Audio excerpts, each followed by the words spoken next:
हमें अपने इतिहास का प्रतिशोध लेना है।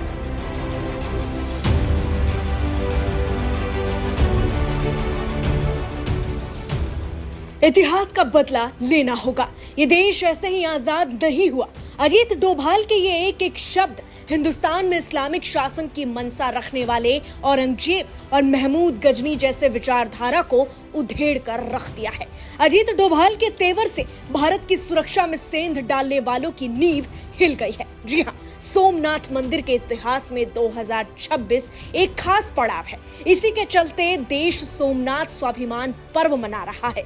10 जनवरी को प्रधानमंत्री नरेंद्र मोदी भी गुजरात के सोमनाथ पहुंच गए, लेकिन उससे पहले अजीत डोभाल ने जो कुछ कहा उसने दुनिया को हैरान कर दिया। अजीत डोभाल, खामोशी से वार करने वाला वो नाम जो दुश्मन के ताबूत की आखिरी कील है, भारत की सुरक्षा की रीढ़ है। आज भारत की शक्ति, इसकी ताकत एक बार फिर अमेरिका से लेकर चीन और पाकिस्तान तक सुनाई दे रही है, और इसकी वजह है खुद भारत के राष्ट्रीय सुरक्षा सलाहकार अजीत डोभाल। आइए आपको एक एक कर बताते हैं कि सोमनाथ मंदिर के भव्य आयोजन के बीच अजीत डोभाल ने ऐसा क्या बोला कि इंटरनेट पर आज बात सिर्फ भारत की हो रही है और सनातन की हो रही है। डोभाल ने बदली की बात क्यों की, हम इस रिपोर्ट में आपको वो भी बताएंगे। राष्ट्रीय सुरक्षा सलाहकार यानी एनएसए चीफ अजीत डोभाल शनिवार को विकसित भारत यंग लीडर्स डायलॉग के उद्घाटन समारोह में शामिल हुए। इस दौरान अजीत डोभाल ने युवाओं से संवाद किया और इसी के साथ उन्होंने दुनिया को एक नया संदेश भी दिया। डोभाल ने युवाओं को संबोधित करते हुए कहा कि प्रधानमंत्री नरेंद्र मोदी इस देश को ऐसे मुकाम पर ले गए हैं कि अगर ये ऑटो पायलट पर भी चलता रहे तो ये विकसित भारत बन जाएगा। लड़ाइयां लड़ी जाती हैं किसी देश के मनोबल को तोड़ने के लिए, ताकि उसका मनोबल इतना टूट जाए कि वो हमारी इच्छाओं के अनुसार संधि कर सके, हमारी बात को मान सके, जो हम चाहते हैं। जितनी भी लड़ाइयां हो रही हैं, जितने भी संघर्ष हो रहे हैं, कोई ना कोई कंट्री अपनी बात को दूसरी के ऊपर तो थोपना चाहता है, उसके लिए वो शक्ति का प्रयोग करते हैं। अगर आप इतने शक्तिशाली हैं कि कोई इसको ना कर सके तो आप हमेशा स्वतंत्र हैं। आज हम बहुत भाग्यशाली हैं कि देश में ऐसा नेतृत्व है, एक ऐसा नेतृत्व जिसने 10 साल में देश को कहां से कहां पहुंचाकर एक ऑटो बोर्ड में ले आए हैं।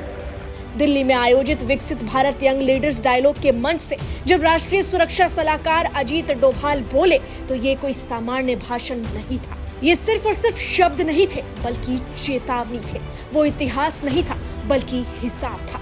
अजीत डोभाल ने सबसे पहले एक कड़वा सच रखा कि आज का स्वतंत्र भारत हमेशा इतना स्वतंत्र नहीं था।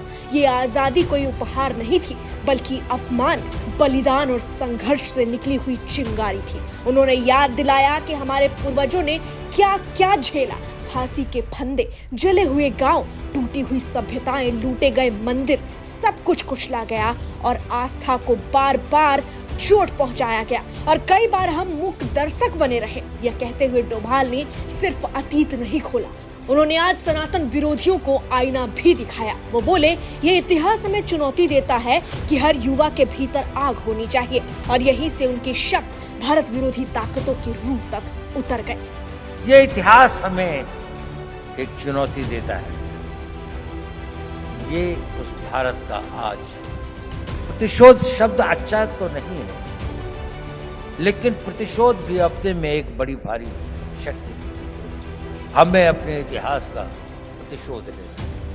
हमने इस देश को फिर वहां पहुंचाना है जहां पर हम अपने हक, अपने विचार और अपनी आस्थाओं के आधार पर एक महान भारत का निर्माण कर सकें। हमने किसी के मंदिर नहीं तोड़े, हमने कहीं जाकर लूटा नहीं, हमने किसी बाहर के लोगों के ऊपर आक्रमण नहीं किया, जबकि सारी दुनिया बहुत अच्छी।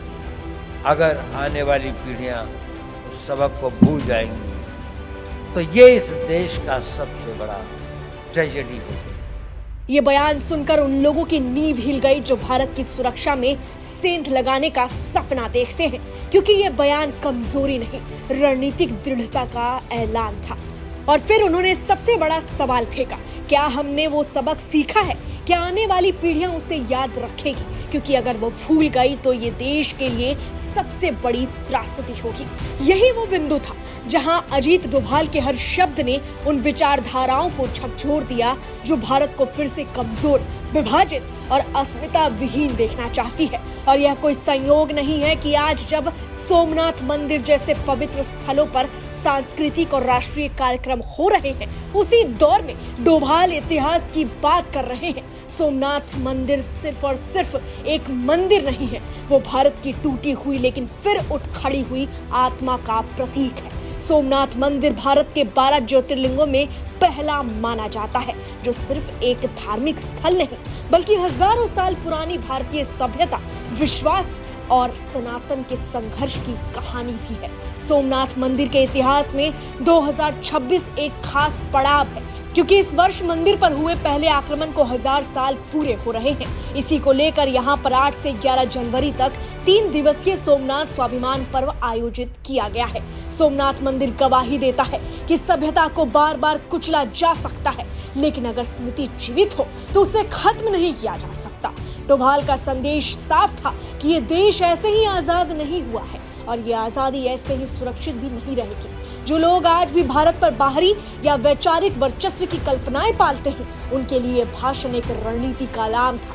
ये किसी धर्म के खिलाफ नहीं है, ये वर्चस्ववादी सोच के खिलाफ था। ये किसी समुदाय के खिलाफ भी नहीं है, ये इतिहास को सबक भूलने की बीमारी के खिलाफ था। ऐसे में आप अजीत डोभाल के इन बयानों को कैसे देखते हैं? उनकी चेतावनी पर क्या कुछ कहेंगे? और भारत विरोधियों को जिस तरीके से अजीत डोभाल ने ललकारा, सनातन विरोधियों पर जैसा वार किया, उस पर आपकी क्या राय है? कमेंट में जरूर लिखें। Bureau report, HCN news, Delhi.